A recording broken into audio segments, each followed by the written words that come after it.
This is the Fidget Cube from ANSI Labs, and this is a Fidget Cube knockoff. So I purchased this off of Amazon, thinking that it was as close to the original Fidget Cube as possible, and I think it is. It's about the same size as the original Fidget Cube. The original Fidget Cube has different varieties of colors. This is the retro one.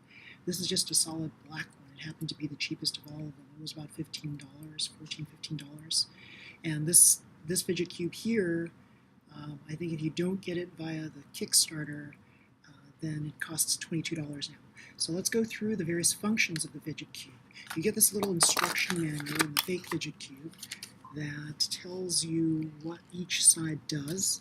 So first off is a lot of people have been complaining about the original Fidget Cube's joypad controller, that they feel that it should be raised a little bit higher. Well, their prayers have been answered with this joypad here. Although a lot of people feel that this is cheap and flimsy, I think it works great for people who like that raised joypad feel.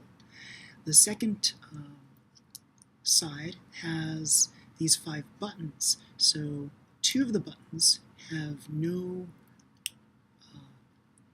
they don't click. So you push down as hard as you can on them and they don't click. Whereas these 3, they click. The center button is not as difficult to press as these 2 on the ends. So these 2 on the ends have about the same pressure to get the click. And this one in the center is an easy click. The fake Fidget Cube, it's got the same 2 silent buttons, although they require a little bit more of a press. The center button and these 3 end buttons all feel very similar. I would say that there is a slight difference in the presses, but it might be due to manufacturing differences more than an actual intention.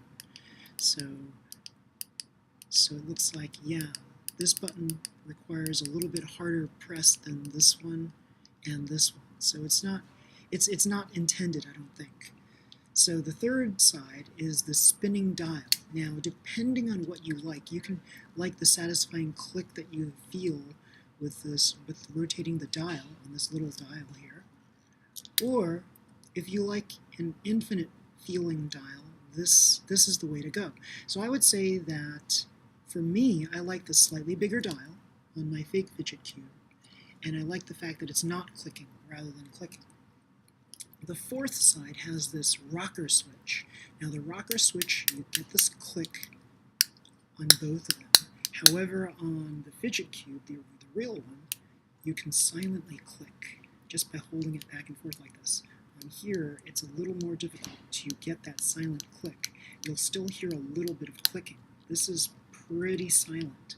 This is not. The fifth side has the combination lock and trackball. So as you see on the real Fidget Cube, you've got a bigger ball and you've got satisfying clicks when you move these combination roller lock things up and down. Whereas here, it's more like you can move these things around infinitely. It's like they put 3 little wheels in here rather than combination locks in there. Maybe because it's cheaper to do it that way. So this little roller ball, depending on what you like, you might like a smaller roller ball versus a larger roller ball, but both have clicks on them. The final side is what is it? It's the magic yoga stone side. So depending on what you like, if you like the hard plastic surface of the original, that feels good to some, or the silicone surface one, which is a slightly deeper press, but it feels a little nicer in this regard.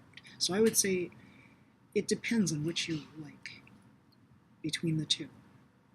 So there are advantages to this. I think there are more advantages to the original Fidget Cube than the fake one, but the fake one has some satisfying design differences too. So that's it. See you, everybody. Bye.